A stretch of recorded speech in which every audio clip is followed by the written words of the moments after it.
Chapter 1. The big house was still, almost empty.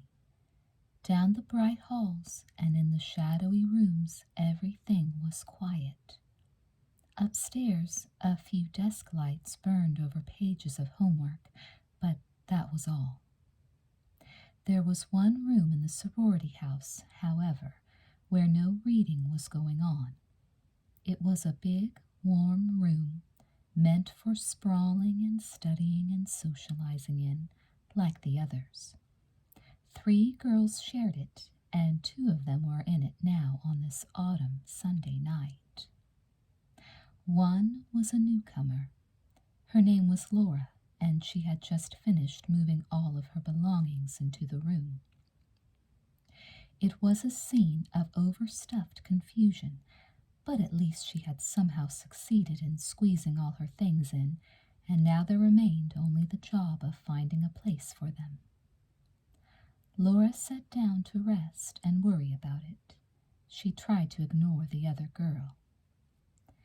Beth lay sprawled out on the studio couch, with her head cushioned on a rambling pile of fat pillows at one end and her feet dangling over the other. She was drinking a Coke, resting the bottle on her stomach and letting it ride the rhythm of her breathing. She wore slim tan pants and a dark green sweatshirt with Alpha Beta stamped in white on the front. Her hair was dark, curly, and close cropped. Laura sat by choice in the stiff wooden desk chair, as if Beth were too comfortable and she could make amends by being uncomfortable herself. She was nervously aware of Beth's scrutiny, and the sorority pledge manual she was trying to read made no sense to her. The worst of it was that Laura wanted Beth to like her. Beth seemed like all good things to the younger girl's dazzled eyes. Sophisticated, a senior, a leader, president of the student union, and curiously pretty. She had a well-modeled, sensitive face, with features not bonly chic like those of a mannequin, but subtle, vital, harmonious. She wasn't fashionably pretty, but her beauty was healthy and real, and her good nature showed in her face. Laura flipped nervously through her pledge manual, not even pretending to read any more. Finally, Beth saw that she wasn't reading and smiled at the ruse. 137 pages of crap, she said, nodding at the manual, all guaranteed to confuse you. I don't know why they don't revise the damn thing. I've passed an exam on it, and I still don't understand it. Her attitude embarrassed Laura, who smiled uncertainly at her new roommate, thinking as she did so how many times she had smiled in the same way at Beth, not sure of how she was expected to react. She had never known quite how to react to Beth from the first day she had seen her. It had been shortly after Laura's arrival at the university, when everything she saw and felt excited her to a high pitch of nervous awareness. Even the sweet smoke of bonfires in the early autumn air smelled new and tantalizing. Laura walked around the university town of Champlain, down streets chapeled with old elms, past the new campus with its clean, striking Georgian buildings, and past the old with its mellow, moss-covered halls, past that copy of the Pantheon that passed for the auditorium, past the statues, past the students walking down the white strip of the boardwalk, sitting on the steps of buildings, stretching in the grass, and talking, always talking. It thrilled her, and it frightened her a little. Some day she would know all of this as well as her hometown, know the campus lore and landmarks, the Greek alphabet, the football heroes, the habits of the campus cops. Some day she wouldn't have to ask the questions. She would be able to answer them. It made her feel a sort of grateful affection for the campus already, just to think of it this way. She had been in school a week when she went up to the student union to join an activity committee. It seemed like a good way to meet people and get into the university's social life. Laura had an appointment for an interview at 3 o'clock. She sat in the bustling student activities center on the 3rd floor waiting to be called, clearing her throat nervously and sneaking a look at herself in her compact mirror. She had a delicate face shaped like a thin white heart, with startling pale blue eyes and brows and lashes paler still. A face quaint and fine as a Tenniel sketch. She waited for almost half an hour, and the sustained anxiety began to tire her. She stared at her feet and up to the clock and back to her feet again. It was when she glanced at the clock for the last time that she saw Beth for the first. Beth was standing halfway across the room, tall and slender and with a magnetic face, talking to a couple of nodding boys. She was taller than one of them, and the other acted as if she towered over him, too. Laura watched her with absorbed interest. She tapped the smaller boy on the shoulder with a pencil as she talked to him, and then she laughed at them both, and Laura heard her say, "Okay, Jack, thanks." She turned to leave them, coming across the room toward Laura, and Laura looked suddenly down at her shoes again. She told herself angrily that this was silly, but she couldn't look up. Suddenly she felt the light tap of a sheaf of papers on her head and looked up in surprise. Beth smiled down at her. "Aren't you new around here?" she said, looking at Laura with wide violet eyes. "Yes," Laura said. Her throat was dry and she tried to clear it again. "Are you on a committee?" She was strangely, compellingly pretty, and she was looking down at Laura with a frank, friendly curiosity that confused the younger girl. "I'm here for an interview," Laura said in a scratchy voice. Beth waited for her to say something more, and Laura felt her cheeks coloring. A young man thrust his face out of a nearby door and said, "Laura Landon?" looking around him quizzically. "Here," Laura stood up. "Oh, come on in. We're ready for you," he smiled. Beth smiled too. "Good luck," she said, and walked away. Laura looked after her until the boy said, "Come on in," again. "Oh," she said, whirling around, and then she smiled at him in embarrassment. "Sorry." The interview turned out well. Laura joined the campus chest committee and turned her efforts toward parting students from their allowances for good causes. Every afternoon she went up to the union building and put in an hour or two in the campus chest office on the 3rd floor, where most of the major committees had offices. It had been nearly 2 weeks later that Beth stopped in the office to talk to the chairman. She sat on his desk, and Laura, carefully looking at a paper in front of her, listened to every word they said. It was mostly business, committee work, projects, hopes for success, and then the chairman told her who was doing the best work for Campus Chest. He named 3 or 4 names. Beth nodded, only half listening. And Laura Landon's done a lot for us, he said. Mm-hmm, said Beth, taking little notice. She was gathering her papers, about to leave. Hey, Laura! He waved her over. Laura got up and came uncertainly toward the desk. Beth straightened her papers against the top of the desk, hitting them sideways the long way, and then the short way until all the edges were even. Beth, this is Laura Landon, the boy said. Beth looked up and smiled, and then her smile broadened. Oh, you're Laura Landon, she said.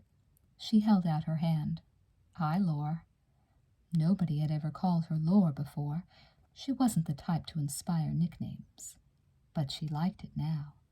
She took Beth's hand. Hi, she said. You know each other? The chairman said. We've never had a formal introduction, Beth said, but we've had a few words together. Laura remained silent, a little desperate for conversation. Well then, said the chairman gallantly, Miss Callison, may I present Miss Landon? Will Miss Landon have coffee with Miss Callison this afternoon? Said Beth. Laura smiled a little. She'd be delighted, she said. They did, and she was. An occasional 15 or 30-minute coffee break was traditional at the Union Building.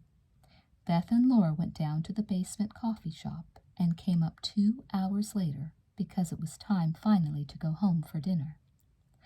Laura couldn't remember exactly what they talked about. She recalled telling Beth where she was living and what she was studying, and she remembered a long monologue from Beth on the student union activities and what they accomplished. And then suddenly Beth had said, Are you going to go through rushing, Laura? Rushing? Yes, to join a sorority. Informal rush opens next week. Well, I hadn't thought about it. Think about it, then. You should, Laura. I'm on Alpha Beta, and, strictly off the record, I think we'd be very interested. Why would Alpha Beta want me? Laura said to her coffee cup. Because I think it's a good idea, and Alpha Beta listens to Beth Cullison. She laughed a little at herself. Does that sound hopelessly egotistical? It does, doesn't it? But it's true. She paused, waiting until Laura looked at her again. Sign up for rushing, Laura, she said, and I'll see to it you're pledged. I will. I certainly will, Beth, Laura said, hardly daring to believe what she'd heard. Beth grinned. My God, it's nearly 5:30, she said. Let's go. After that, it had been easy. Beth spoke the truth. Alpha Beta did listen to her. Laura had signed up for Rush, with the secret understanding that she would pledge Alpha Beta. But even at that, it was a thrill when Beth called her 2 days after rushing was over and said, Hi, honey, pack your things. You're an Alpha Beta now, officially. Laura had cried over the phone, and Beth said, You don't have to, you know. But I want to. Beth laughed. Okay, Laura, come on over. You just joined one of the world's most exclusive clubs, and you have a new roommate. In fact, you have 2. 2? Yes, me and Emily. Emily had spent the day with them, helping Laura bring things in and put them away. Laura was so tired now she could hardly recall Emily's face. All she remembered was a warm, ready laugh, and the vague impression that Emily was fashioned to please the fussiest males, the ones who want perfect looks and perfect compliance in a woman. Beth had called a halt to their work early in the evening. We've done enough, Laura, she had said, dropping down on the studio couch. We've even done too much. It was wonderful of you to help me, Beth. Oh, I know. I'm wonderful as all hell. I only did it because I had to. She grinned at Laura, who smiled self-consciously back. Beth liked to tease her for being too polite, and it made Laura uncomfortable. She would have gone to almost any length to please Beth, and yet she could not abandon her good manners. They struck her as one of her best features, and it puzzled her that Beth should needle her about them. She knew Beth could carry off a courtesy beautifully at the right moment. Laura had seen her do it. But Beth was much less formal than her new roommate, and furthermore she liked to swear, which Laura thought extremely unmannerly. Beth made Laura squirm with discomfort, and in self-defense Laura tried to build a wall of politeness between them, to admire Beth from far away. There was a vague, strange feeling in the younger girl that to get too close to Beth was to worship her, and to worship was to get hurt. As yet, Beth made no sense to her. She fit no mold, and Laura wanted to keep herself at an emotional distance from her. She had never met or read or dreamed of Beth before, and until she could understand her, she would be afraid of her. Laura had been thinking about this that afternoon while she filled the drawers of her new dresser with underwear and sweaters and scarves and socks, and had resolved right then that she must always be on her guard with Beth. She didn't know what she was trying to shield herself from. She only felt that she needed protection somehow. Beth had suddenly put an arm around her shoulders, shaking the thoughts out of her head, and said with a laugh, "For God's sake, Laura, how many pairs of panties do you have? Look at 'em all, Emmy." And Emily had looked up and laughed pleasantly. Laura couldn't tell if she was laughing at the underwear, or at Beth, or at the look on Laura's face, for Laura looked as surprised as she was. She stood there for a minute, feeling only the weight and pull of Beth's arm, and not the necessity to answer. In a faint voice, Laura answered, "My mother buys all my underwear. She gets it at Field's." "Well, she must have cleaned them out this time," said Beth, smiling at the luxurious drawerful. "I'll bet they put in an emergency order for undies when she leaves the store." Emily laughed again, and Laura shut the drawer with a smack and cleared her throat. She hated to talk about lingerie. She hated to undress in front of anyone. She even hated to wash her underwear because she had to hang it on the drying racks in the john or in the laundry room where everyone could see it. It was no comfort to her that everybody else did the same thing. "Of course, I don't believe in underwear myself," said Beth airily. "Never wear any." She swept a stack of sweaters theatrically off the table and handed them to Laura, who gazed at her in dismay, reaching mechanically for the sweaters. Beth laughed. "I'm pretty wicked, Laura."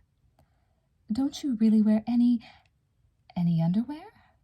Her whole upbringing revolted at this. "You must wear some." Beth shook her head, enjoying Laura's distress and surprised at how little it took to shock her. Laura looked at her with growing outrage until she burst out laughing, and Emily intervened sympathetically. "Beth, you're going to make your poor little roommate think she's fallen in with a couple of queers," she said with a giggle. Beth grinned at Laura, and the younger girl felt strangely as if the bottom had fallen out of her stomach. "She has," said Beth with emphatic cheerfulness. "She ought to know the dreadful truth. We're characters, Laura. Desirable characters, of course, but still characters. Are you with us?" Laura wished for a moment that she were all alone in a vacuum. She didn't know whether to take Beth seriously or not. She felt as if Beth were testing her, challenging her, and she didn't know how to meet the challenge. She transferred a sweater nervously from one hand to the other and tried to answer. Nobody was a more rigid conformist, farther from a character, than Laura Landon. But the bothersome need to please Beth prompted her to say weakly, "Yes." She put the sweater in a drawer, turning away from Beth and Emily as she did so, and silently and secretly scraped the white undersides of her forearms. It was an old gesture. Whenever she was disappointed with herself, she bruised herself physically. The sad red lines she raised on her skin were her expiation, a way of squaring with herself. Beth, who could see she had gone far enough, confined herself for a while to friendly suggestions and answering questions. It was a great relief to Laura. She was almost herself again when Beth suggested a tour of the sorority house. The two girls went first up to the dormitory on the 3rd floor, where everybody but the house mother and the household help slept. "Does anyone ever sleep in the rooms?" Laura asked as they mounted the stairs. "Oh, once in a while. In the winter, when the dorm is really cold, some of the kids sleep in their rooms. The studio couches unfold into double beds. They can sleep too." They had entered the big quiet dorm with its dozens of iron bunk beds smothered in comforters and down pillows and bright blankets. Laura shivered in the chill while Beth pointed out her unmade bed for her. "We'll have to come back and make it up later," she said. Beth had then led Laura down to the basement. She was enjoying this new role of guide and guardian, enjoying even more Laura's unquestioning acceptance of it. They found themselves playing a pleasant little game without ever having to refer to the rules. When they reached the door to the back stairs together, Laura stopped, as if automatically, and let Beth hold the door for her. Laura, who tried almost instinctively to be more polite than anybody else, readily gave up all the small, faintly masculine courtesies to Beth, as if it were the most natural thing in the world, as if Beth expected it of her. There was no hint that such an agreeable little game could suddenly turn fast and wild and lawless. In the basement, Beth showed her the luggage room, shelved to the ceiling and crowded with all manner of plaid and plastic and leather cases. In the rear of the room was a closed door. Beth turned around to go out and bumped softly into Laura, who had been waiting for an explanation of the closed door. Laura jumped back, and Beth smiled slowly and said, "I won't eat you, Laura." Laura felt a crazy wish to turn and run, but she held her ground, unable to answer. Beth put her hands gently on Laura's shoulders. "Are you afraid of me, Laura?" she said. There was a long, terribly bright and searching silence. I wondered what the door in back was too," Laura faltered. Her sentence seemed to hang suspended, without a period. Beth let her hands drop. "That's the chapter room," she said, verboten. "Until you're initiated, of course." "Oh," said Laura, and she walked out of the luggage room with Beth's strange smile wreaking havoc in the pit of her stomach. On the way upstairs they met Mary Lou Baker, the president of Alpha Beta. She came down the stairs toward them, towing a bulging bundle of laundry which bumped dutifully down the stairs behind her. She smiled at them and said, "Hi there, how's the unpacking coming along, Laura?" "Fine, thank you." Laura watched Mary Lou retreat into the basement, impressed with her importance. "She likes you," said Beth, as they headed back up to their room. "She does?" Laura smiled, pleasantly surprised. "Mm-hmm," Beth answered. "Usually she has nothing to say to newcomers for a few weeks. If she notices you right away, it's a good sign. At least it is if you're interested in her approval." She said this rather disparagingly. Walking down the hall behind her, Laura smiled. And now here they were in the calm of a Sunday night, alone in their room, curious and shy at the same time. Beth finished her Coke and set the bottle down on a glass-topped coffee table in front of the studio couch. The clack of glass on glass startled Laura, and the pledge manual slipped from her hands to the floor. "Want to go make your bed up now?" Beth said. Her voice was soft, as if she were rather tired. "Oh, yes, I guess I'd better." "I'll help you." Beth sat up, swinging her long legs to the floor. She sat still for a minute, as if getting her bearings, looking at her feet. Then she lit a cigarette. "Come on, let's go do it," she said finally with sudden brightness. "I'll do it, Beth," said Laura firmly. "You've done so much for me today, I just hate to have you do any more." Beth blew smoke over the tabletop. "Laura, if you don't stop thanking me for everything, you're going to wear me out," she said. "Or turn my head." She said this good-naturedly, to tease more than to scold. But then she saw that she had hurt Laura, and she wanted instantly to reach out with comfort and reassurance. She was not impatient with Laura's hypersensitivity, only unused to it. She never knew when she might scrape against it and cause pain. Laura's mouth tightened, and she gripped the cover of her pledge manual in an effort to calm herself. "Laura," said Beth, in a gentle voice, and she got up and went over to her. Laura drew back in surprise as Beth dropped to her knees in front of the chair, putting a hand on Laura's knees and smiling up at her. Laura was too startled to pretend composure. "Laura, have I hurt your feelings, honey?" "I have, haven't I? Answer me." Laura said helplessly. "No, Beth, really, I know I have," Beth interrupted her. "I'm sorry, Laura. You mustn't take me so seriously. I'm only teasing. I like to tease, but I don't like to hurt people. You just have to get used to me, that's all. Take me with a grain of salt." She looked earnestly at her with the shade of a smile on her lips, and she thought how good it would be to skid her hands hard up Laura's thighs and... So she kept talking. It was better to ignore the peculiar feelings Laura awoke in her. She covered her confusion with words. "Because I want us to be good friends," she went on, "and I'll try not to shock you anymore. I guess I'm a little crazy. The results of a misspent youth, of course." And she grinned. "But I'm not dangerous, honest to God. Now," she smacked Laura's knees amiably, "we're over the first crisis. Are we going to be friends, Laura?" Laura wanted desperately to pull her knees together. "Yes," she said to Beth, "I hope so." "Good," said Beth, and she bounced to her feet.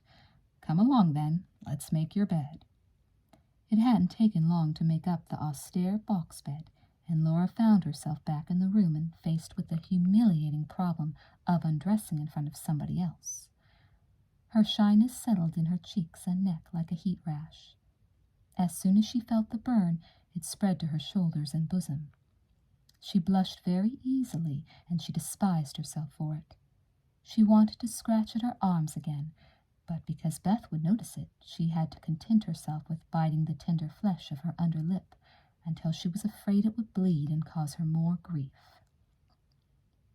She turned as far from Beth as she could and unbuttoned her blouse, somehow feeling that Beth's bright eyes were doting on every button.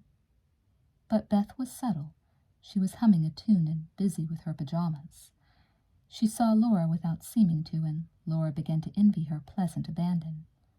After a moment she said, "Laura, do you have a sweatshirt?" "Yes." Laura eyed her quizzically. "Better put it on. The dorm is a damn deep freeze."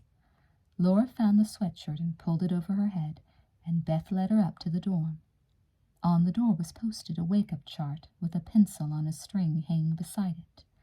Beth signed Laura's name under 6:45. "Think you can find your bed?" she asked. "There it is," said Laura, pointing. "Okay, in you go," said Beth. Laura studied the upper bunk, which looked unattainable. "How?" she faltered. Beth laughed quietly. "Well, look," she said. "Put your foot on the rung of the lower bunk. No, wait. That's right," she said, guiding her. "Now, get your knee on the rung of the bed next door. Now, just roll in. Whoops," she said, catching Laura as she nearly lost her balance. She gave her a push in the right direction.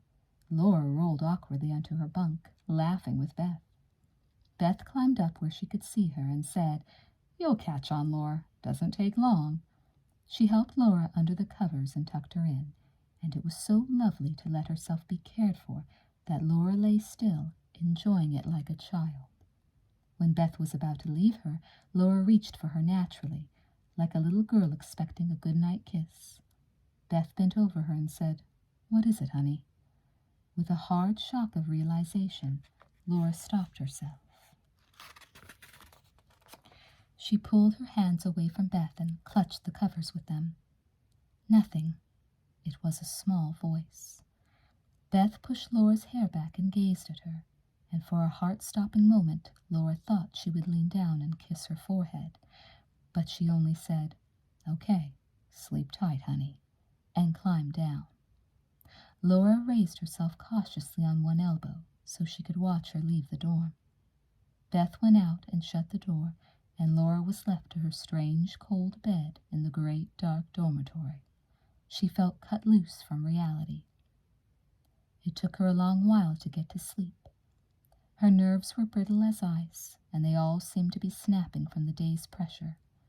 She lay motionless on her back and studied the luminous checkers on the ceiling, laid there through the window by the light of the fire escape. She thought of Beth, Beth beside her watching her, whispering to her, reaching out to touch her. The stillness grew and lengthened, and Laura lay in it alone with her thoughts. Far away on the campus, the clock on the Student Union steeple pulsed 12 times through the waiting night. Laura pulled her covers tight under her chin and tried to sleep. She was just drifting off when she heard someone stop by her bed, and she opened her heavy eyes and saw Beth outlined by the nightlight. "Still awake?" she whispered. "I'm sorry, I'm dropping off now."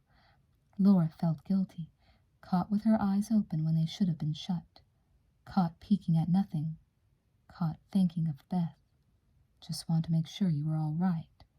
"Oh, yes, thank you." "Shh," hissed someone from a neighboring bed. "Sorry," Beth hissed back, and then turned to Laura again. "Okay, go to sleep now," she said, and she gave Laura's arm a pat. "I will," Laura whispered. Chapter 2. At 6:45, Laura heard a soft voice whispering, "Time to get up, Laura." She sat up immediately in her bed, as if pulled by a wire, and looked over to see an unusually pretty face staring up at her. "Thank you," she said. The face smiled and whispered, "Wow, are you easy to wake up?" and moved away. Laura had a good morning. She spent a lot of it wondering about her strange desire for a good-night kiss from Beth, and hoping Beth hadn't understood her sudden aborted gesture. At lunchtime, she sat with everybody in the big sunny dining room, talking while she ate. She glanced over at Beth, who sat 2 tables away from her, and found Beth returning the look.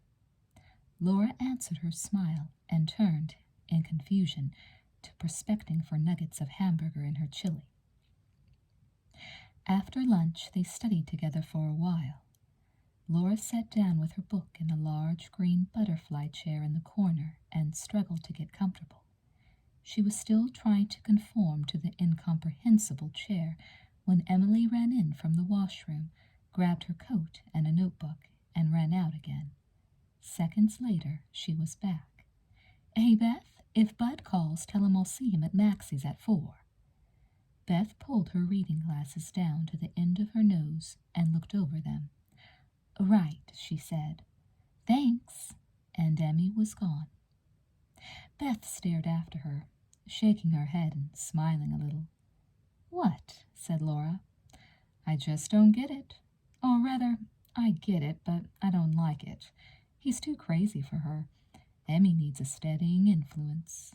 She winked at Laura and turned back to her book. Laura began to glance furtively at her, half expecting her to be looking back, and she was rather disappointed when Beth kept her nose in the book.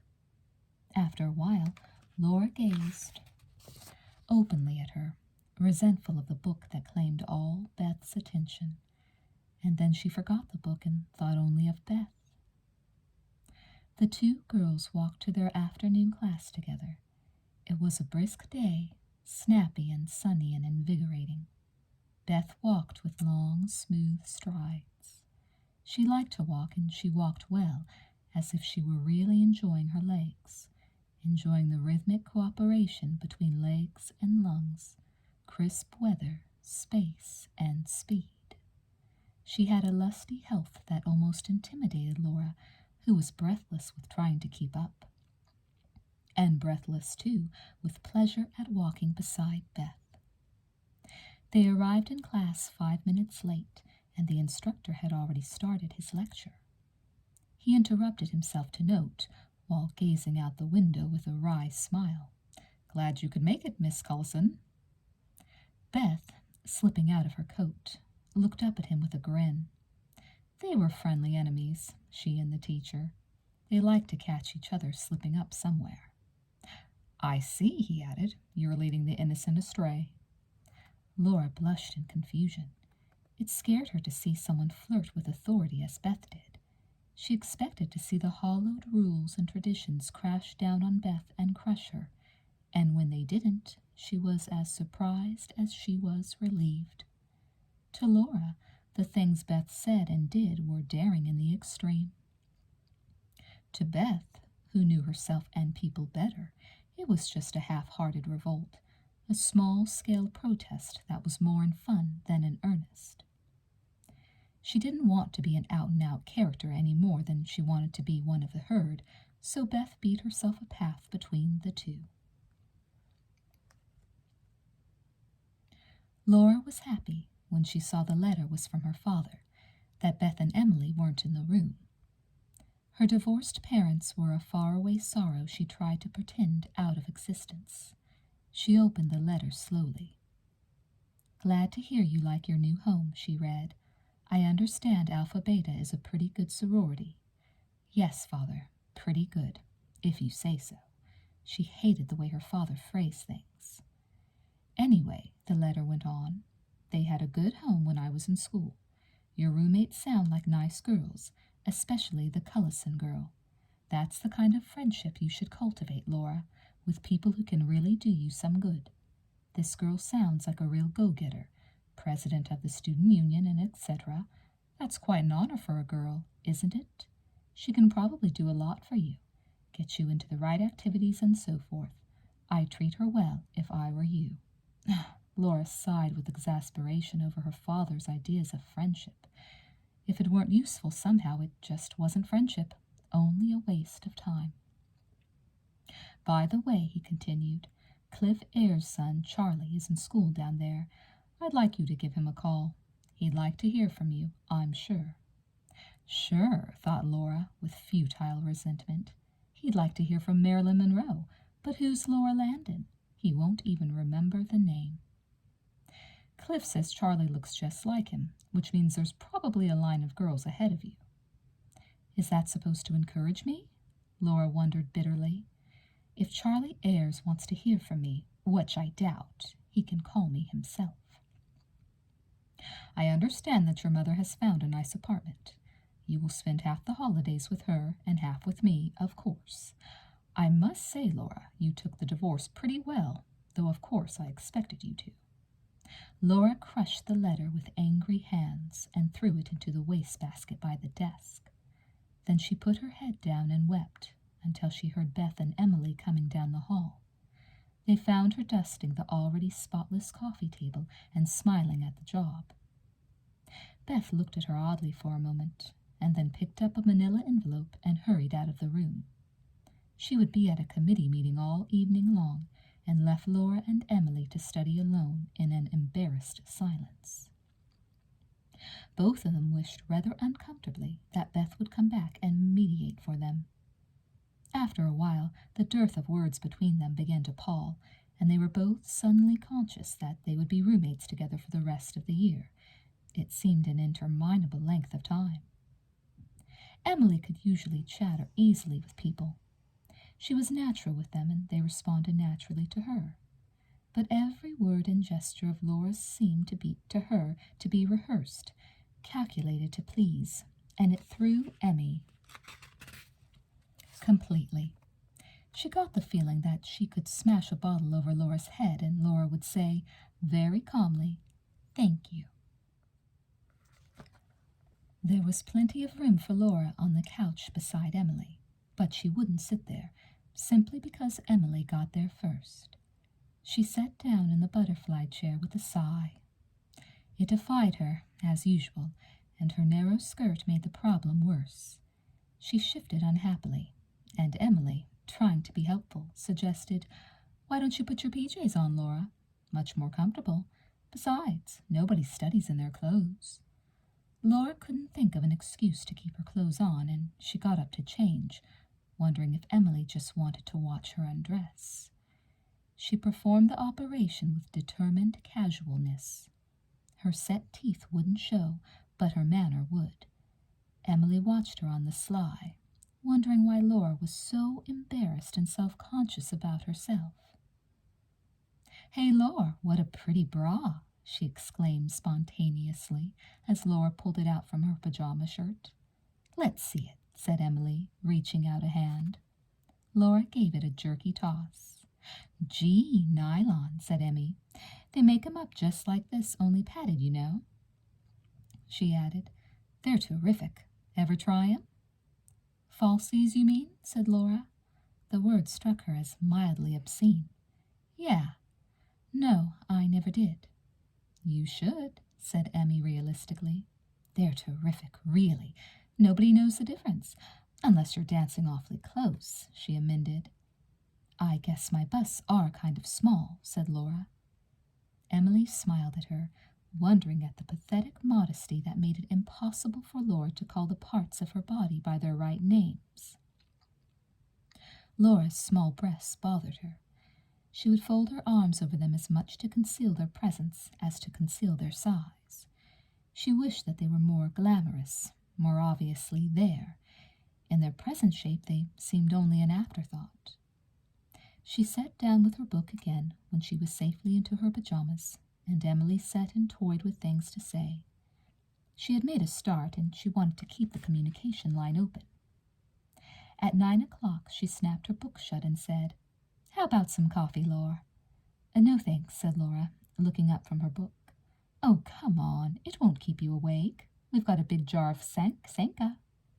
She pulled open Beth's bottom drawer and took out the jar, and Laura noted with displeasure her familiarity with Beth's things. "Come on," she said again. "I hate to go down alone." Laura gave in. She followed Emily down the back stairs to the kitchen. "We have a coffee break almost every night," said Emily tentatively. She lighted a cigarette and cast about for something new to say. Her perplexity made her pretty face quite appealing. "Say, Laura," she said cheerfully, "have you got a date this Saturday?" Emily was ready to be friends with Laura. She was willing to be friends with almost anybody. The best turn she could do Laura, as she saw it, was to fix her up with an acceptable male. Emmy knew dozens of them. "No," said Laura doubtfully, "but in pledge meeting they said something about getting me a date." She thought with fleeting guiltiness of Charles Ayres, and knew she would never call him. She hadn't the guts, and she hadn't the desire. "Oh, well, they haven't done it yet, have they?" "Well, no, but listen, Laura, there's a terrific guy I'm thinking of, a fraternity brother of Bud's. I could fix you up with him. Jim's a junior, real tall." And she went on to describe an irresistible young man. They are always irresistible until you're face to face with them. Laura let Emmy talk her into it. She didn't know any men, and it seemed a good idea to let Emmy take care of the problem. "Bud and I will be along the first time out," said Emily, making plans. "It's much easier to have somebody else along for moral support." She laughed, and Laura smiled with her. What she said was true enough. It might not be so bad. "That sounds terrific," she said, borrowing Emmy's favorite adjective to amplify her gratitude. "If it wouldn't be too much trouble for you." "Oh, Lord, no," said Emily. She set one cup into another thoughtfully and went on. "Gee, I wish I could talk Beth into going out." Laura was suddenly alert. She turned and looked at Emily. "Doesn't she go out?" "Nope. Crazy girl." "Not at all?" Laura thought it was a requisite for sorority girls. "No." Emily stared quizzically at her sudden show of interest. "I just thought—" Laura looked away in confusion. "I mean, she's so popular and everything. I just naturally thought, well, if a girl didn't date, was there anything wrong with her?" "Oh, she used to," said Emmy, taking the steaming water from the burner and pouring it over the little mountains of dry coffee in the cups she had set out. "She used to go out a lot the first couple of years she was down here. But nothing ever happened, you know. Every time she got interested— Sugar?" Laura was so absorbed that it took her a minute to collect her wits and answer, "Yes, please." Emmy dropped it in and handed Laura her cup. "There's no cream. There's preem, though. Want some?" Laura wanted to shake Beth's story out of her. "No, thanks," she said briefly. "This is fine." She was hungry for any crumb of information about Beth without stopping to wonder where her appetite came from. She was concerned only with satisfying it at this point. Emily dipped into the cream can with a spoon and sprinkled the white powder into her coffee. "You get used to it," she said. "I didn't used to like it either." "Well, what happened?" said Laura, in a voice that was urgent yet soft, as if the volume might excuse the words. She didn't want to look interested. "Oh, well," Emily stirred her concoction, "nothing happened, really. In fact, that was the whole trouble. Nothing did happen." She looked cautiously at Laura, as if trying to determine just how much she could be confided in. Laura's face was a picture of sympathetic concern. She'd find somebody she liked, Emmy went on, and they'd go together for a couple of months. And just when it seemed as if everything was going to be terrific, it was all over. I mean, Beth just called it off. She always did that, she said musingly. Just when we all thought she was really falling in love. All of a sudden, she'd call it quits. "Why?" said Laura. Emily shrugged. "If you ask me, I think she just got scared. I think she's afraid to fall in love or something. It's the only thing I can think of. Otherwise, it just doesn't make sense." "Were they nice boys?" Laura asked. "Terrific boys. Some of them, anyway." "Well, didn't she tell them why she dropped them? I mean, she must have told them something." Laura was groping for the key to Beth's character, for something to explain her with. "Nope," said Emily. "Just told him goodbye, and that was it. Believe me, I know. I've had him call me by the dozens to cry on my shoulder.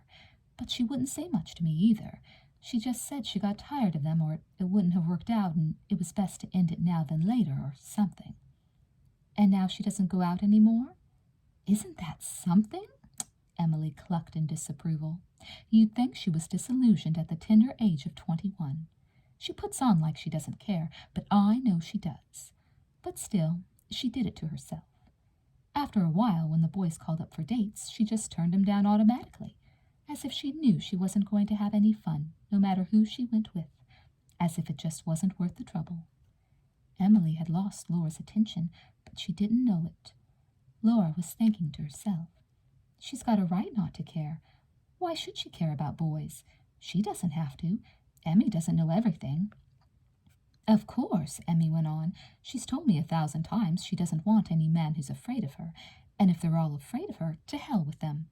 I'm quoting," she added, smiling. "She likes to swear." "I noticed," said Laura, a trifle primly. "I don't know where she got that idea," Emmy said. "She says she won't play little games with them just for the sake of a few dates. Well, you know, Min, what's a romance without little games? I mean, let's face it, there isn't a man living who doesn't want to play games." She eyed Laura over her coffee cup and made her feel illogically guilty. "Maybe she's afraid of men," said Laura. The words popped from her startled mouth like corks from a bottle. For a sickening minute, she thought Emily was going to ask her questions or stare at her curiously, but Emily only laughed. "Lord, she's not afraid of anything," she said. "It's more the other way around. They're afraid of her. She just needs a good man who doesn't scare easy to get her back on the right track. Maybe we can find somebody for her." And she smiled pleasantly at Laura. Upstairs again, Laura settled into her malevolent butterfly chair and wondered why Emmy was so short-sighted. It struck her as rather fine and noble that Beth didn't go out with men. It never occurred to her that Beth really might like men. Without knowing why, without even thinking very seriously about it, she knew she didn't want her to like them. Laura was a naive girl, but not a stupid one. She was fuzzily aware of certain extraordinary emotions that were generally frowned upon, and so she frowned upon them too, with no very good notion of what they were or how they happened, and not the remotest thought that they could happen to her. She knew that there were some men who loved men and some women who loved women, and she thought it was a shame that they couldn't be like other people. She thought she would simply feel sorry for them and avoid them. That would be easy, for the men were great sissies and the women wore pants. Her own high school crushes had been on girls, but They were all short and uncertain and secret feelings, and she would have been profoundly shocked to hear them called homosexual. It would never have entered her head to doubt that Beth was solidly normal, because Laura thought that she herself was perfectly normal and she wasn't attracted to men. She thought simply that men were unnecessary to her. That wasn't unusual. Lots of women live without men. What Laura would never know, and Beth would never tell her, was the real reason she had given up seeing men. Beth had, over and above most people, a strongly affectionate nature, a strong curiosity, and a strong experimental bent. She would give anything a first try, and morality didn't bother her. Her own was mainly a comfortable hedonism. What she wanted, she went after. At the time she met Laura, she wanted to be loved more than anything else. Beth had always wanted to be loved. She wanted to feel, not to dream, to know, not to wonder. She started as a little girl, trying to win her aunt and uncle in her search for love. Loving them was like trying to love a foam rubber pillow. They allowed themselves to be squeezed, but they popped right back into shape when they were released. Unknowingly, her aunt and uncle had started Beth on a long, anxious search for love. When she couldn't find it with them, she turned to others, and when she grew up, she turned to men. It was the natural thing to do. It was inevitable. For Beth grew up to be a very pretty girl, and when she began looking for a man to satisfy her, she found more than one always willing to try. But none of them made it. First there was George, when she was still in high school. She was just 15, and George was a Princeton man in his 20s. Beth liked them older, and the older ones liked her. George fell very much in love with her. He was fun, he had been places, he could take her out and show her a good time, and he adored her. Her word was law. Beth administered the law for 2 years. The time began to drag interminably toward the end of the second year. George smothered her with love, and she began to doubt and to despise herself for not returning his passion. Here was real love, what she had always craved to make her life complete and meaningful, and what did it give her? A headache. George bored her. It was in this mood that she gave herself to George. She was 17. George, on his knees, had implored her not to go to college, to stay at home and marry him and make him the happiest man in the world. She said, "No, George, I can't." And he said, "Why?" "Because I don't love you." Her heart rose in her throat in fear and pity, fear for herself and pity for George. George wept. He wept very eloquently. "I'll kill myself," he murmured, in a misery so genuine that she began to fear for him too. "Oh, no, you mustn't, you can't," she said. "Here, George, come here, George." She called him like a faithful spaniel, and he came and let himself be petted, and very shortly he felt a sort of dismal passion rising in him with his self-pity. He began to sweat. "Beth," he said her name fiercely, "look at me. Look what you've done to me." Beth gasped and then covered the lower part of her face with her hands so he couldn't hear her laugh. "Oh, George," she whispered in a voice shaky with suppressed amusement. George took it very well. He thought her trembling voice was paying him tribute. And suddenly Beth thought to herself very clearly, "Oh, hell. Oh, the hell with it." She was quite calm, and she said to George, "Come here." Somewhere in the back of her mind was the hope that this would solve her problem, answer her questions, set things right. She might not love George, but at least she would discover the end of love. Next time she met a desirable man, she would know everything there was to know. She would be prepared, and it would all be beautiful as nothing with George had been beautiful. Beth unbuttoned her skirt and let it slip to the floor. Hesitantly, with a flushed face and a nervous cough, George approached her, and in less than a minute they were on the couch together and Beth was learning about love. After that there followed a long procession of boys, mostly college men. The novelty wore off early for Beth, but not the hope and promise. She was an incurable optimist. It took her 3 years of indefatigable effort to convince herself that it wasn't the men who were at fault, at least not all of them. The laws of chance were against it, But it was one thing to realize that some of the men were good lovers, and another thing entirely to admit that not even the best of them could rouse her. What was wrong? She was healthy and eager and willing. She wanted it. She had always wanted some kind of love. Was it George's fault for making her laugh at it? Or her aunts and uncles for making her weep? It took her a long time to see that it wasn't the fault of any one of them, but rather of all of them and of herself. That was the bitterest pill. And after she confessed to herself that something prevented her from finding the love she so wanted, she became rather cynical about it. The bitterness never showed, but it was there. She was just a little contemptuous of men because none of them had been able to satisfy her. It was much more comfortable than being contemptuous of herself for a fault she couldn't understand. Laura, sitting alone in the room with Emily on a lonely Monday night, could not have known any of this. Even Emily, who had been Beth's closest friend throughout her college years, knew nothing of it. At 10:15, Beth walked in, and the atmosphere in the room lightened up noticeably. Laura gave her a glad smile. "Hello, children," Beth said, smiling at them both. "Long meeting?" said Emily, stretching. "No, short meeting, long coffee break." She dropped her notebook on the desk and slipped out of her coat. "Lor, for God's sakes, aren't you uncomfortable?" she said, suddenly laughing. "Makes me want to wiggle just to look at you. Here, swing your leg over this thing." And when Laura hesitated, she took her leg and lifted it herself over one wing of the butterfly. "It comes up between your legs," she said. "Now put your head back." Laura moved her head back gingerly, as if she expected it to fall off her shoulders at any moment. Beth pushed it back against the high wing of the chair, laughing at her. "Now, isn't that better?" she said, mussing Laura's hair. "Yes, thanks, much better," and Laura had to smile back at her. The real world, with its real bumps and backslides and perplexities, was never farther away. Chapter 3.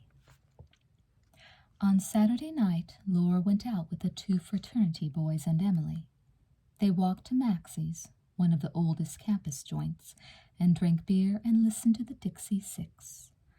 Bud put on almost as much of a show as the musicians. Bud was Emmy's flame. Bud was it. He would drop his head in his hands and groan at the bad notes, and at the good ones exclaim, "Christ, listen, Emmy!"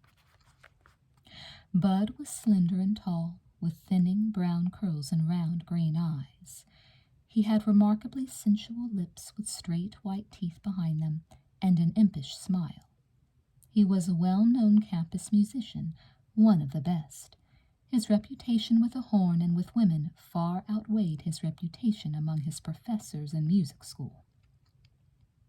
He was a sort of perpetual student, the type that comes back year after year and never quite graduates.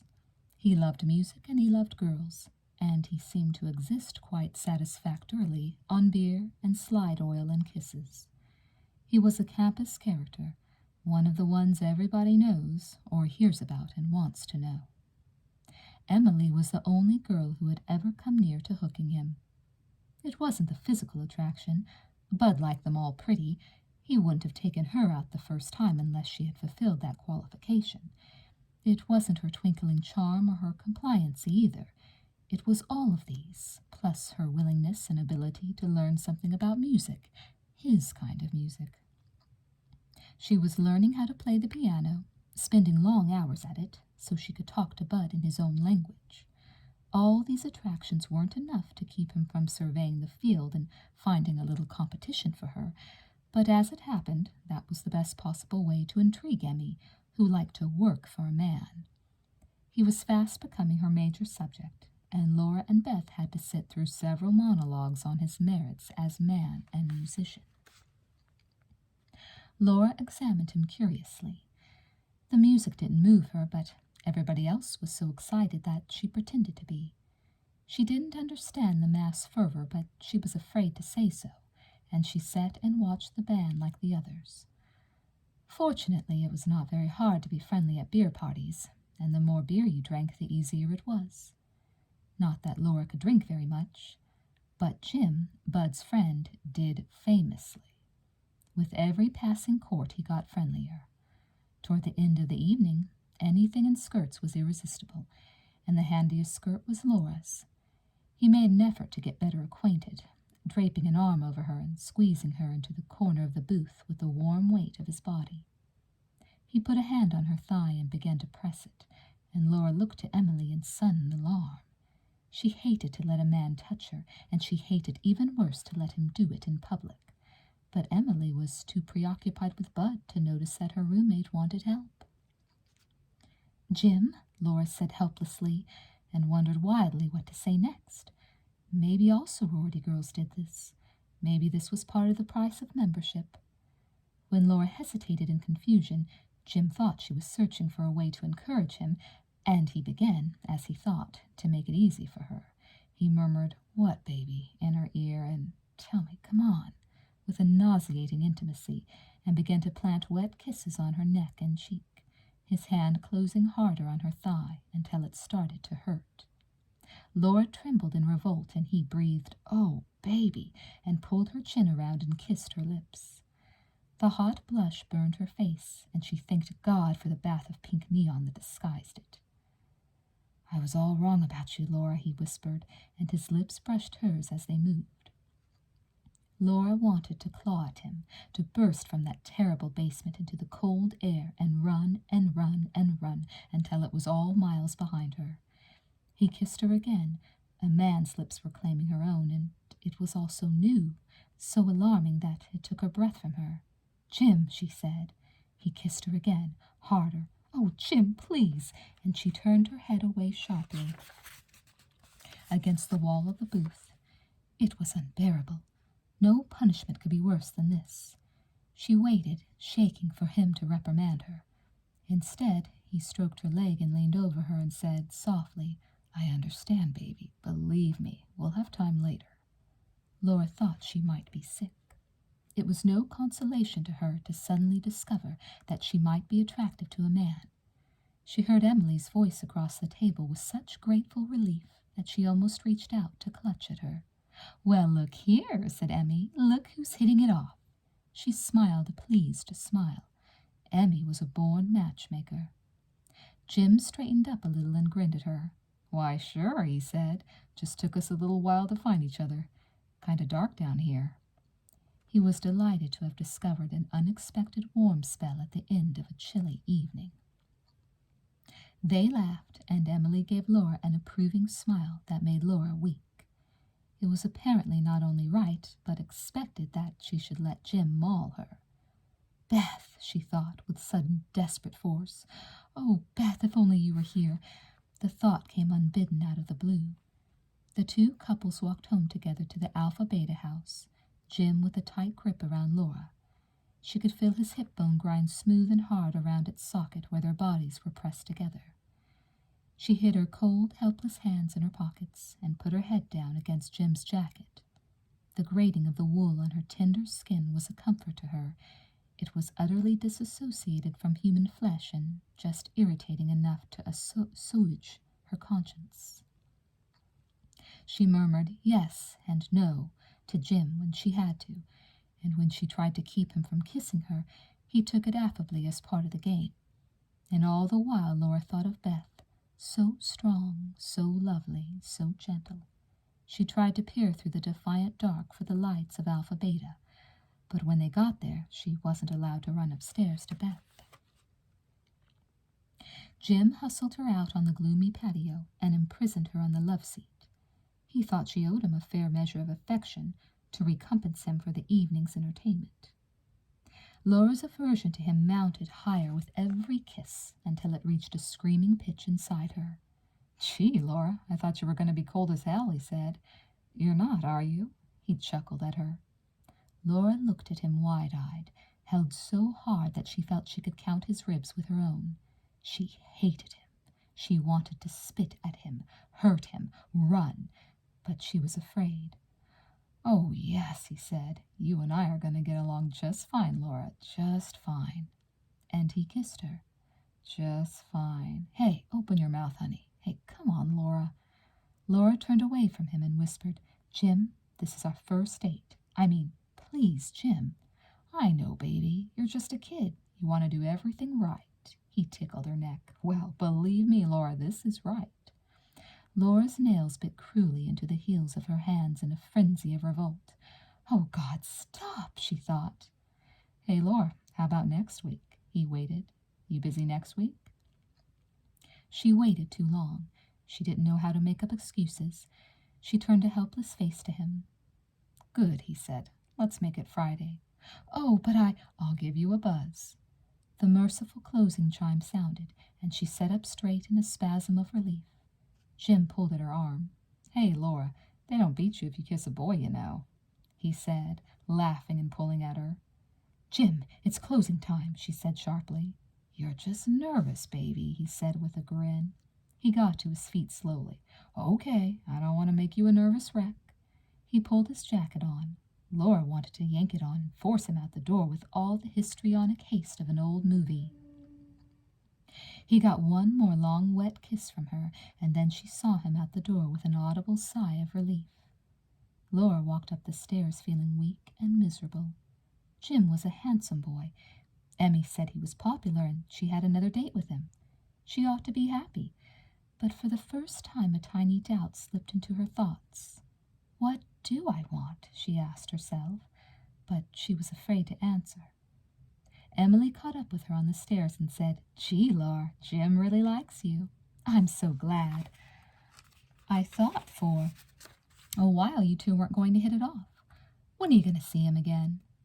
Friday. She wondered if Emily would notice her lack of enthusiasm. Beth was still up. Laura felt a surge of affection for her.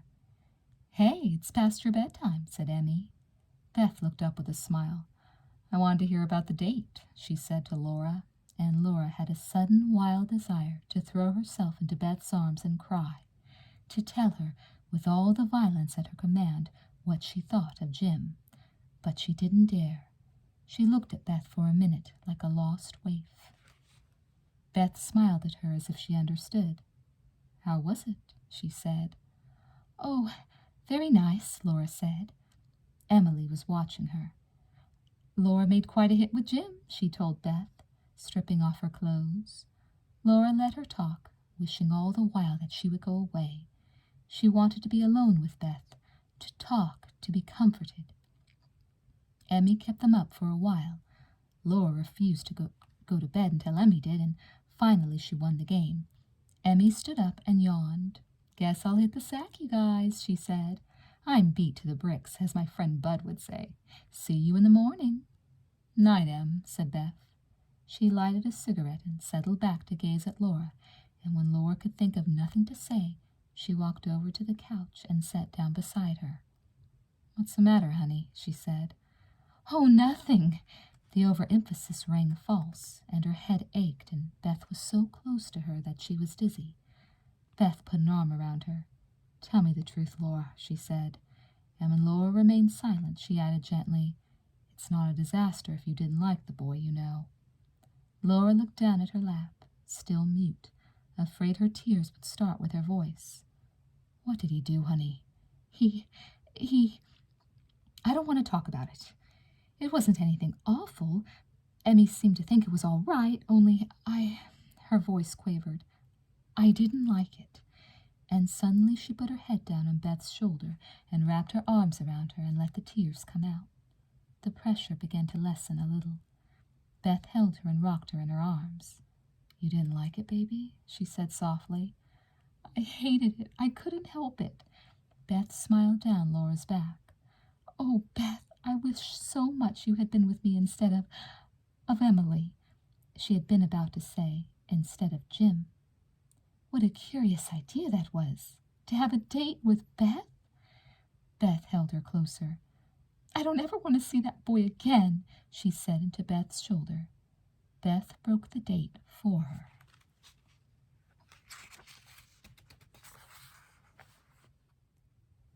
Chapter 4.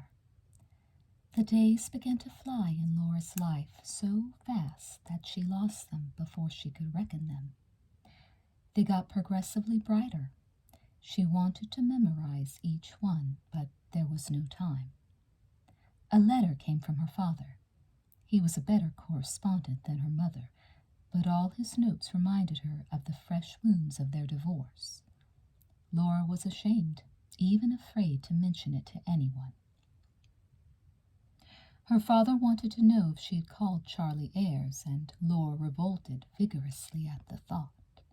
She tried to picture herself getting him on the phone and saying stolidly, "Hello, this is Laura Landon."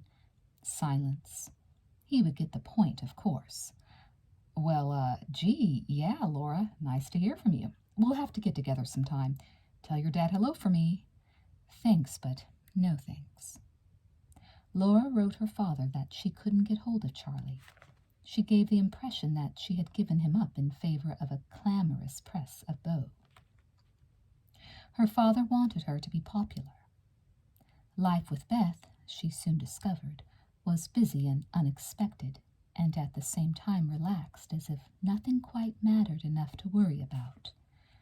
Beth was always occupied, but somehow never in a rush. She had a phone installed in the room to accommodate her burden of calls. "I just don't see how you do it," said Laura one night when the visitor count was high. Beth stretched and came down from her stretch, laughing. "It's easy," she said. "Lots of spare time. No social life. My God, if I had to mess with men, I wouldn't have time for anything. I know when I'm well off." She laughed again suddenly, her eyes on Emily. "Look at Emmy," she said. "You don't believe a word I'm saying, do you?" "Not that well-off stuff," said Emmy.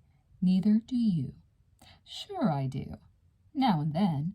My God, I have to. I'd go nuts if I didn't." She winked at Laura. "Don't listen to her, Laura," said Emily in a motherly voice. "She's depraved." Beth shrugged and got up with a grin. "You see," she told Laura, "nobody understands me, not even my best friend." She threw a pillow at Emily, who promptly threw it back. Beth dropped it elaborately on the floor. "You're slowing up in your old age," Emily said. "Oh, go play your piano." Beth instantly regretted the remark. She knew why Emily spent most of her free time, and there was very little of it now, since she saw Bud every night, practicing on the old piano in the living room. There was an almost pathetic, childish ingenuousness to her plan to capture Bud that made Beth feel sad and helpless. Aside from that, she missed seeing as much of Emily as she used to. Her peculiar schedule usually kept her out with Bud or down in the living room until bedtime. Emily was fun to talk to and gossip with. Laura carefully put the pillow back where it belonged and then said good night. Pledge rules forced her to go to bed at 11 and left the other two to talk as they pleased. The curfew irritated Laura. She was afraid that as soon as she left the room, her roommates talked about her. She always felt that it was too early for bed, that she was wide awake, that there was more studying to do. It didn't occur to her for a long time that she was jealous of Emily. Laura was right, in a way. Her roommates did speculate about her. They marveled at her 2 baths a day. They watched her scrub her face until it was almost raw and red, and they noted how she always volunteered for the most dreary and uninteresting tasks in the whole house. "Darn the girl," Emily said, after Laura's polite good night. "I wish she'd relax. You know, sometimes when you burp, nobody hears you. If you say, 'Excuse me,' everybody looks up and knows you burped." Beth threw her head back in a strong laugh. "Well, that's the way she makes me feel," said Emily, grinning ruefully. She thought of Laura's eagerness to please, her conscientiousness, as a sort of magnified normalcy that made Emmy uncomfortable. "I like the girl, I really do," she said. "I can't complain about anything she does, but I guess that's just it. I can't complain. I wish I could. It'd make her seem real, somehow." "I don't think she understands herself very well yet," Beth said. "That's why she's so careful of everything she says and does. She wants to be sure it's right." "Here we go again," said Emily cheerfully. The old psychology corner. That meant gossip about a particular female. "What's her family like?" "I don't know. She won't talk about them at all. I'm afraid I scare hell out of her when I ask about them." Well, that's funny, Emmy said. Wonder why? On a Wednesday in late November, just before dinner time, Laura was called to the house phone. She picked up the receiver without thinking. It was probably someone from her activity committee at the union, or maybe a man. She had continued going out. It was expected of her.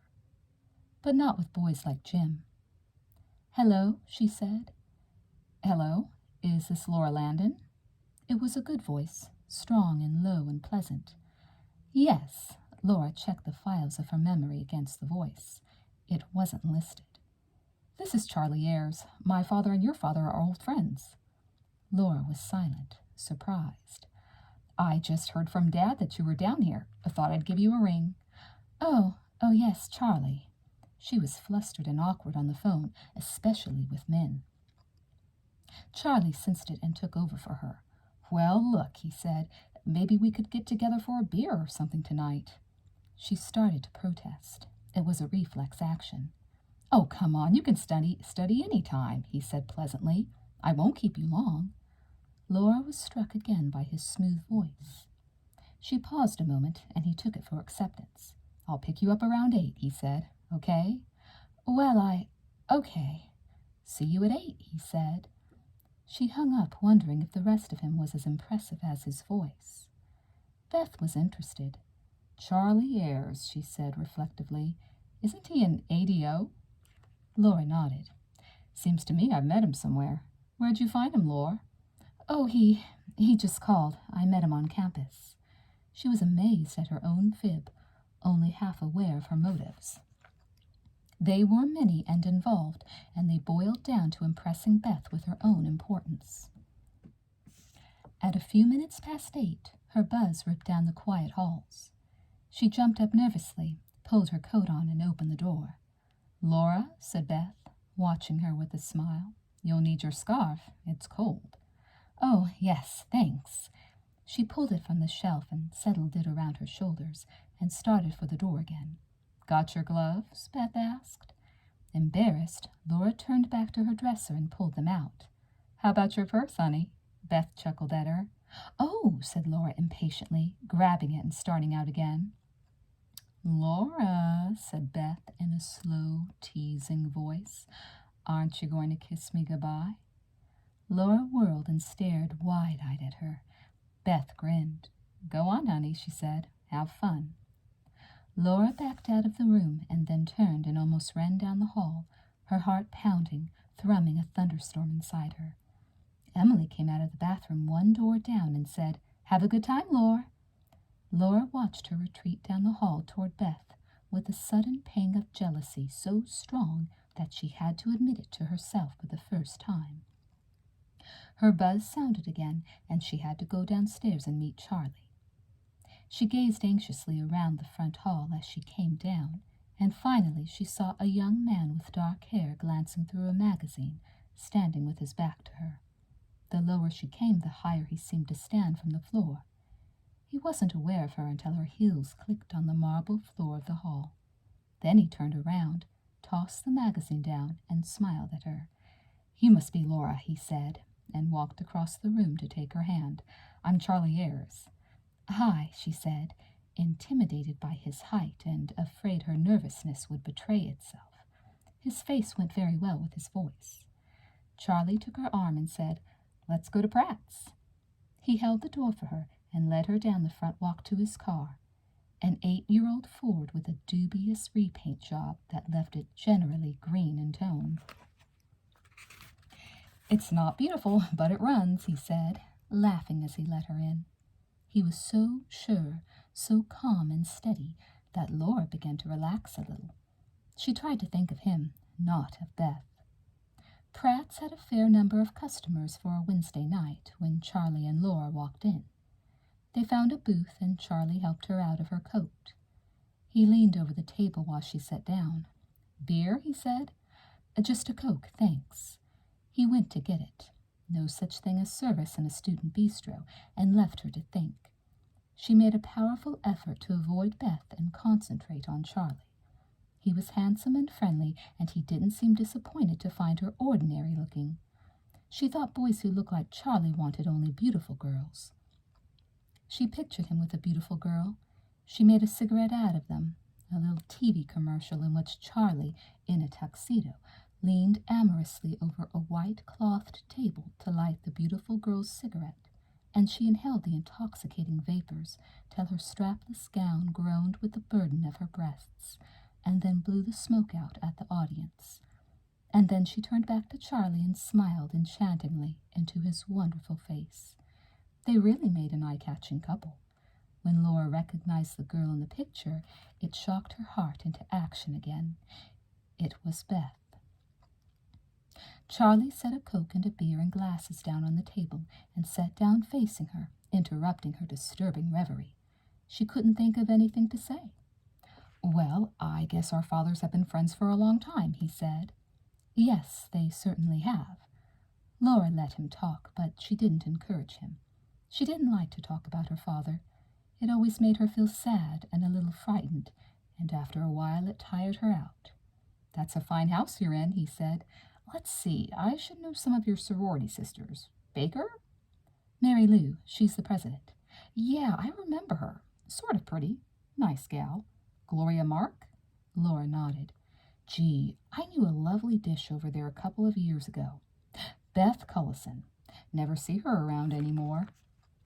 "Do you know Beth?" said Laura, uncertain and faintly alarmed. "Oh, everybody knows Beth. I've met her a couple of times. I don't think she remembers me, though. This was a few years ago when she was dating a fraternity brother of mine, pinned to him, in fact." "Who?" she asked. She had to know. "Oh, you wouldn't know him. Graduated last year." "What was he like?" Charlie smiled quizzically at her eagerness without answering her. She began to feel the need to explain herself. "Beth's my roommate," she said. "Oh," he nodded, smiling.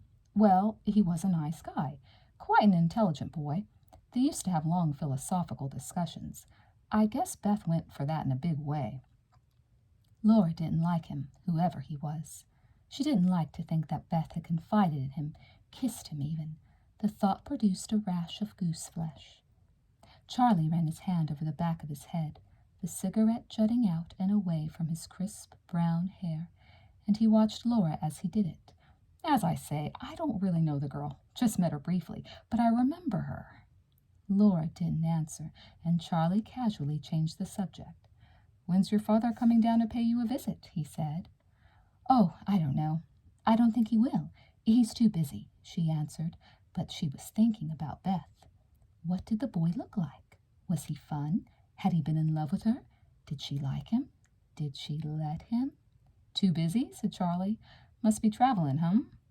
"No," she answered absently. "He and Mother are, they—" She was suddenly staring at Charlie in confusion. It was too late. "They what?" he said. She looked around helplessly as if some way of escape might suddenly appear, and all of a sudden she felt very weak and lost. Her family was falling apart, and she was falling in love with Beth. The world was inside out, all wrong. She didn't understand it. She hardly even realized what was happening to her. She couldn't stop, and she didn't know where she was going. Charlie's eyes burned her face. Laura put her head in her hands, and a tight, silent sob shook her. He came around the table and sat beside her, putting an arm around her and trying to comfort her. "You know, we're really old friends, Laura. By proxy, anyway. I'm a great listener. Want to tell me about it?" She couldn't control her tears. At last she said simply, "They've gotten a divorce. It's all over now. It shouldn't affect me like this. Please don't tell anybody." And she looked up at Charlie anxiously. "Of course not," he said. "But just remember I've got a dandy shoulder for crying on, any time you're in the mood." And he gave her a warming smile. Laura returned it gratefully. "Come on, let's go," he said. At the Alpha Beta front door, Charlie said, "I'm not going in with you, Laura." She looked up in surprise, and he chuckled. "You might feel obliged to kiss me goodnight. Gets pretty hot and heavy in the front hall at closing time, as I recall." He was not in the least tempted to kiss her. It seemed to Laura a very special favor, one that respected her acute sensitivity, and she didn't know how to thank him. "Charlie," she began, It was very nice of you to take me out and listen to my troubles. Wasn't nice of me at all. I enjoyed it, he said with a smile. In the little silence that followed, it struck him that there was only one way to prove that statement, and that was to ask her out again. It occurred to Laura, too, only to humiliate her. But Charlie saw her as a nice kid in an emotional jam, and because she seemed to need someone to lean on, because of their families, because she looked forlorn, he thought one more evening wouldn't hurt him. When can I see you again? Laura was astonished. Why, I don't know, she said. Well, how about a week from Saturday, he said, figuring only that he hadn't any other plans. Oh, that would be fine. She looked at him curiously. Swell, I'll call you, he said, and he went off down the front walk.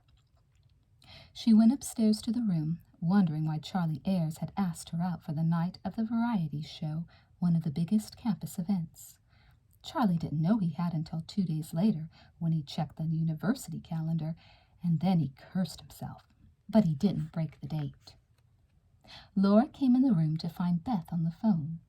She looked up from her conversation and smiled at Laura, and after a moment she hung up. She spun around in her chair and said, Well, is he as good as he looks? Oh, Laura blushed. He's awfully nice. Going to see him again? Yes, for the night of the varieties. Well, Beth smiled at her. He must be impressed. Laura didn't answer. Finally remembered where I met that guy, she went on. An awful suspense grabbed at Laura's stomach. Who? She said. Beth frowned a little. Your friend, Ayres, Charlie. Oh, have you met him? Beth studied her, and Laura could feel her amusement without understanding it. Beth said. Real handsome kid, isn't he? Yes, Laura said briefly. She didn't like the way Beth and Charlie remembered each other at all. Well, I think I've got it now. I must have met him at a party somewhere. A fraternity party? She was chagrined by her own jealousy. I guess so, Beth smiled. Charlie been telling tales? Of course not. Beth began to laugh softly. Laura, you must be interested. Laura's face turned red. In what? In Charlie, of course. What else? Laura couldn't look at her smile. I don't blame you, Beth went on, needling her subtly. He's nice, as I remember. I thought it was a damn waste to give a brain to a guy with a face like that. Laura wouldn't answer her. She wouldn't even look at her. Beth enjoyed the boycott. He's too handsome for me, she said. Laura rummaged defiantly in her closet, her back to Beth. I like 'em ugly, Beth said. Oh, you're just joking, Laura said pettishly to a wall of wool skirts. No, I'm not. I like ugly faces. I like interesting faces better than pretty faces. You have an interesting face. Laura turned around then and met Beth's provocative eyes for an instant, and then looked at the floor. I do, she said. The door opened noisily, and Emily burst in, laughing. Hi, roomies, she said. Jesus, Emmy! Beth got up with a grin and walked over to her. Let me see your face. It was lipsticked from ear to ear and down her neck to the collar of her blouse. Beth laughed at her. Laura, our roommate is bombed, she said. Emily studied herself in the mirror. And it's indelible, she wailed. Is she drunk? Laura whispered to Beth. Sure, said Beth. She's stoned. She took Emmy's chin in her hand and surveyed her face. Emmy submitted docilely to the examination, with her eyes shut. Open your eyes, Em. I'm not going to kiss you, said Beth. Bud went home, remember?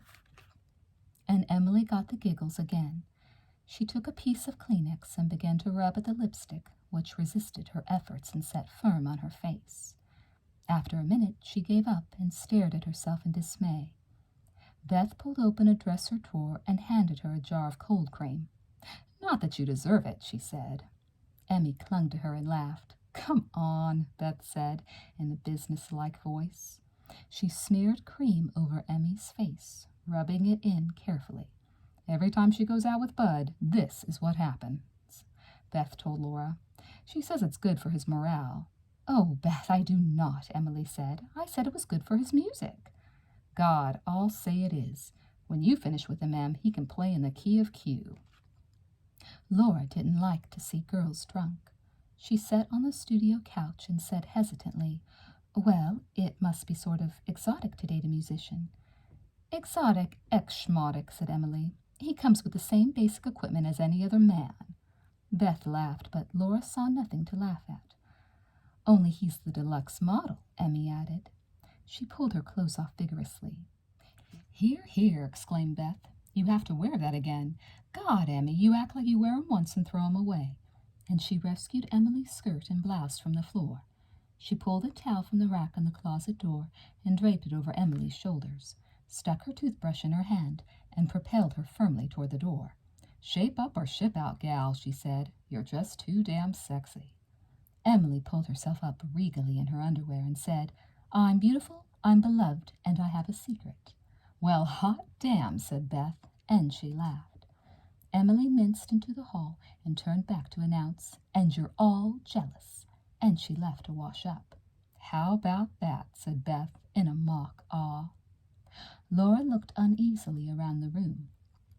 She thought Emily had acted disgracefully, and it embarrassed her to even think of it. Beth was silent for a moment, and then stared at Laura thoughtfully. "Laura, honey," she said, "you free tomorrow night?" When Laura said yes, Beth gave her a friendly smack on the rear. "Be my date," she said, "for the movies." From then on, they went to the movies regularly, and Laura saw the old Garbo films, French imports, and Swedish nature films, only to be with Beth. She often turned down parties to be able to go, a practice Beth would have stopped had she known of it. But Laura kept it carefully from her. She liked everything about the movie trips too well, sitting next to Beth in the dark theater, hearing her breathe and shift and laugh or whisper to her. The first time they'd gone to the movies together, Beth had reached over and helped her out of her coat. When Laura tried to do the same for her, Beth stopped her. "I've got it, thanks," she said. And after that, they followed the same ritual without ever referring to it. Then the night came when Cyrano de Bergerac was playing at the local theater. Laura and Beth had hardly been seated before Laura, saturated with the sentiment, found the tears starting down her cheeks. She could never keep them back from an affecting story. Beth saw the quiet little tears and smiled at them. It was then she reached into Laura's lap and found her hand and took it in her own and pressed it. The shock stopped the tears as the warmth of Beth's hand began to spread all through Laura, strange, sweet, and inebriating. It was 10 minutes before Laura dared to look at Beth. She was gazing serenely at the screen. They never mentioned it, but after that, their hands always found each other in the dark of the theater. Chapter 5. It was Saturday, the day of the Varieties show, the day Laura was to see Charlie for the second time. It was also the day that Beth's Uncle John chose to pay his niece a visit. He had made a habit every year of getting down to see Beth for at least one weekend. He liked the Varieties, and he liked the football game, and he liked to have dinner at the sorority house with Beth. The girls made a fuss over him, and he would sit beaming at the head table, flattering the house mother and flirting with her charges. Laura was anxious to meet him, to see if he looked and acted anything like Beth. Emily told her he was a very impressive individual. He had been a colonel in the last war, and he had a false leg. Uncle John arrived just before dinner time, and Laura watched with mixed emotions as he folded Beth in a hug.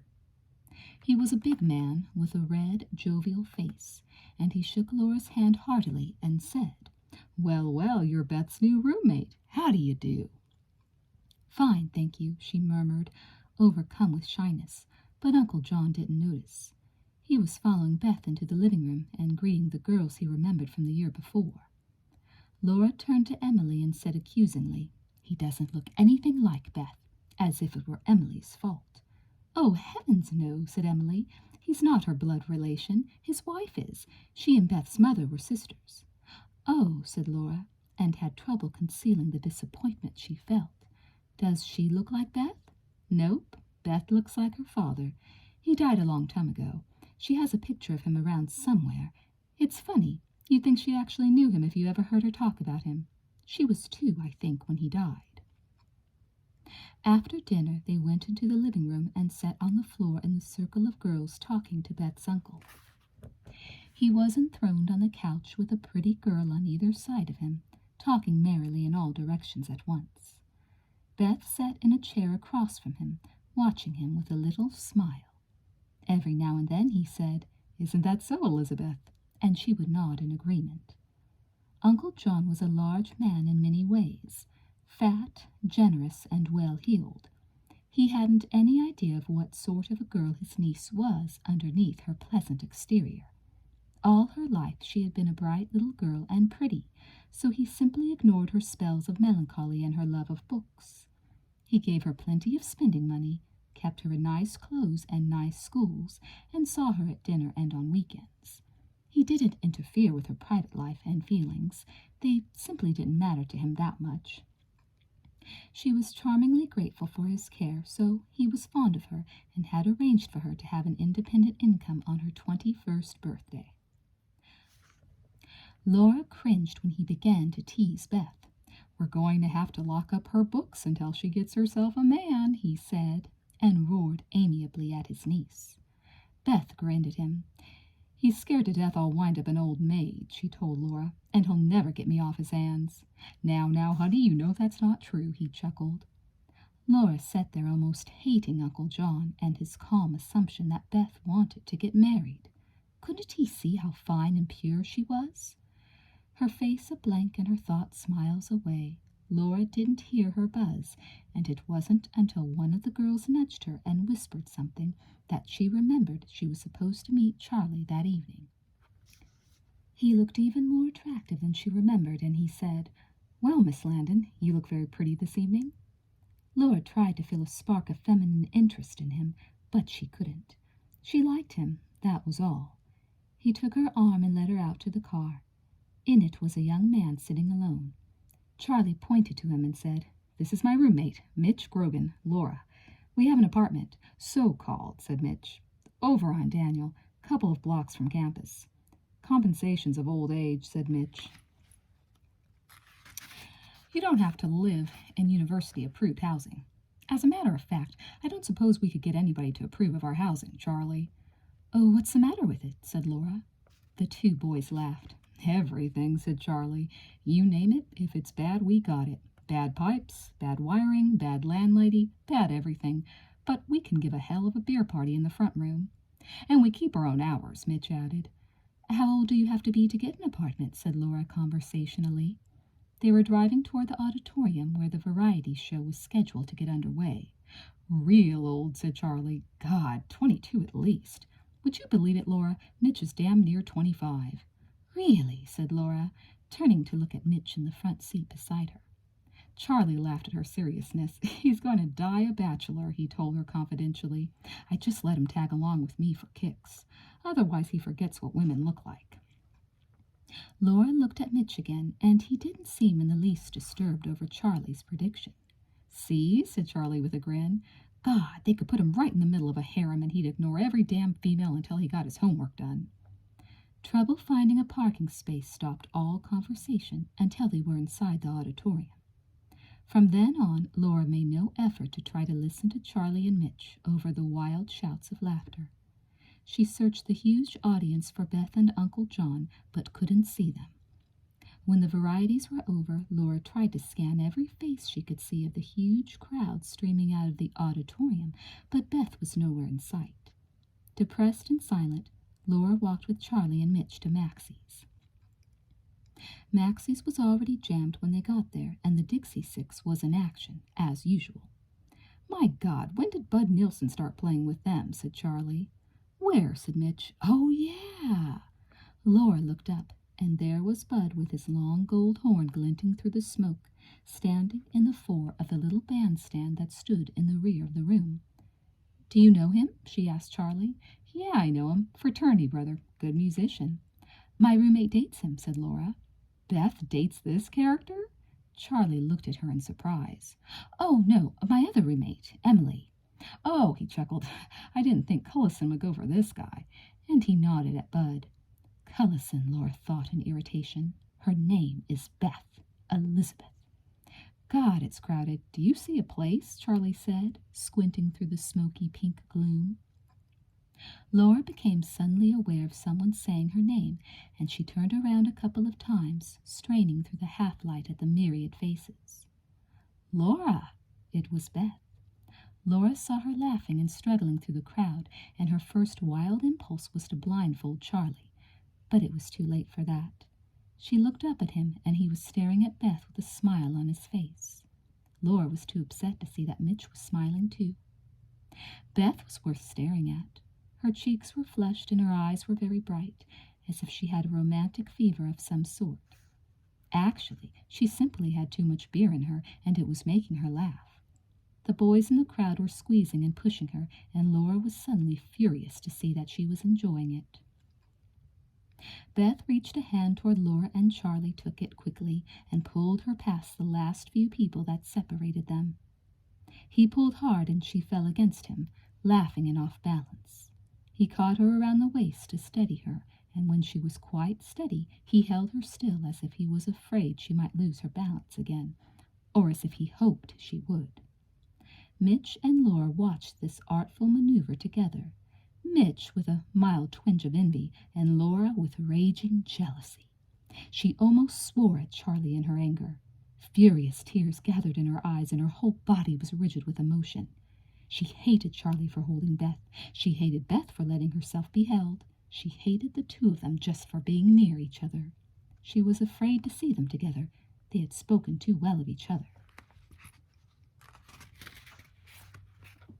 My God, I thought I'd never make contact, Beth was saying. We're over there.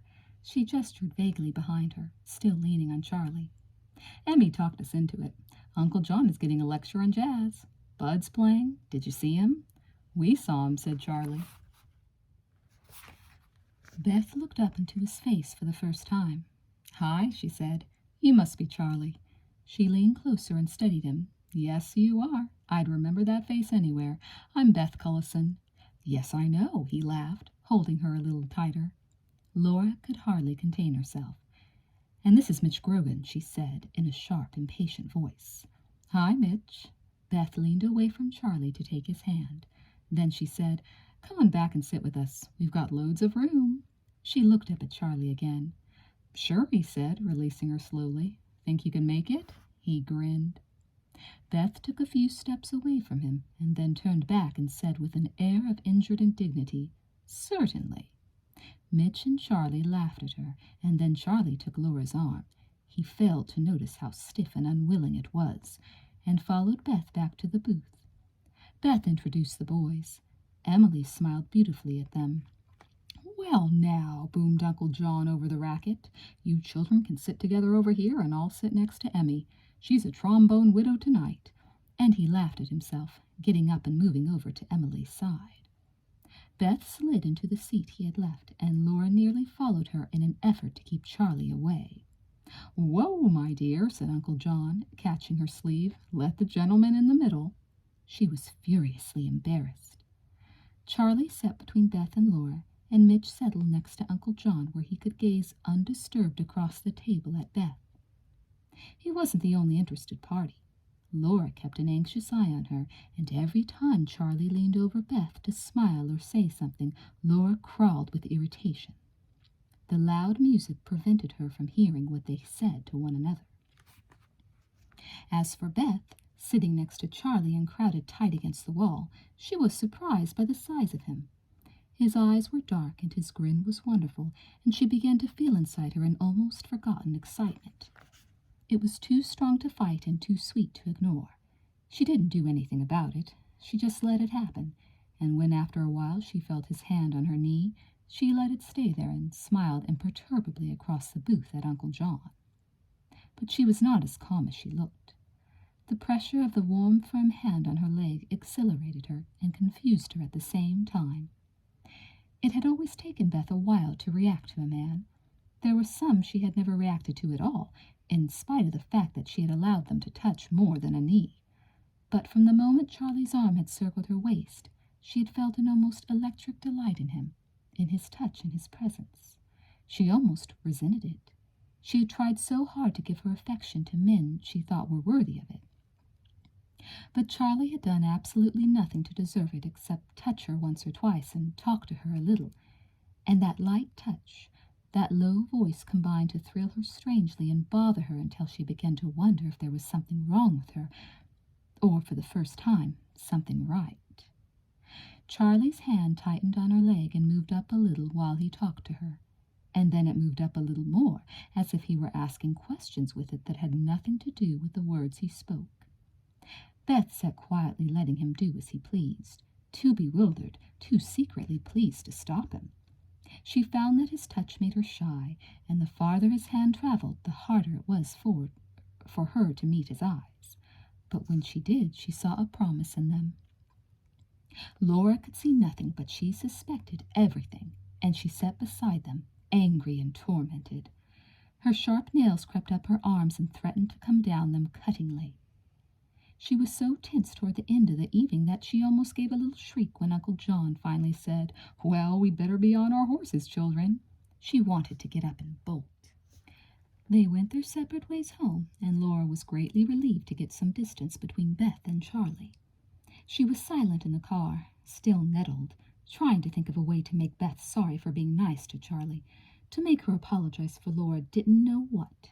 Her jealousy rode hard on her, goaded her unmercifully. Mitch asked her a couple of questions about Beth, and she hardly heard them or knew how she answered. Mitch was no threat. He didn't count. He hadn't sat too close to Beth and claimed all her attention and smiled at her and made her laugh. There seemed to be only one solution, only one way to make Beth feel guilty, to make her stay away from Charlie, and that was for Laura to pretend that she really liked him. Laura made her mind up and set her chin in determination. They reached the house, and Charlie took her up the walk. Mitch leaned out of the car and called, "Hey, tell your roomie hello for me," and Laura ignored him. Charlie just laughed at him. Mitch admired all sorts of girls, but he rarely had the guts to ask them out. At the door, Laura turned and faced Charlie and began to talk before he said a word. "Charlie, we're having a Christmas party, a dance, 2 weeks from today, an afternoon dance. Would you be able to come?" Charlie was trapped. There were always excuses for evening parties, but what the hell was there to do in the afternoon that was more important than a dance? And he had only seconds to think of something. He saw the little tremor in Laura's lips, her timidity and distress. There was a letter at home on his desk from his father that read, "Glad you met the Landon girl. Just heard about her family. Too bad. Give her a good time if you can. Probably needs some cheering up." Still, he hesitated, and then suddenly Laura came so near to tears that he said swiftly, "Why, I'd like to, Laura. Thanks." His reticence stung and humiliated her, but at least he had said yes, and it was worth it to keep him and Beth apart. He smiled at her to make it up a little, and gave her arm a friendly press. "I'll call you," he said, and Laura had to dash into the house without answering him before she lost the last of her composure.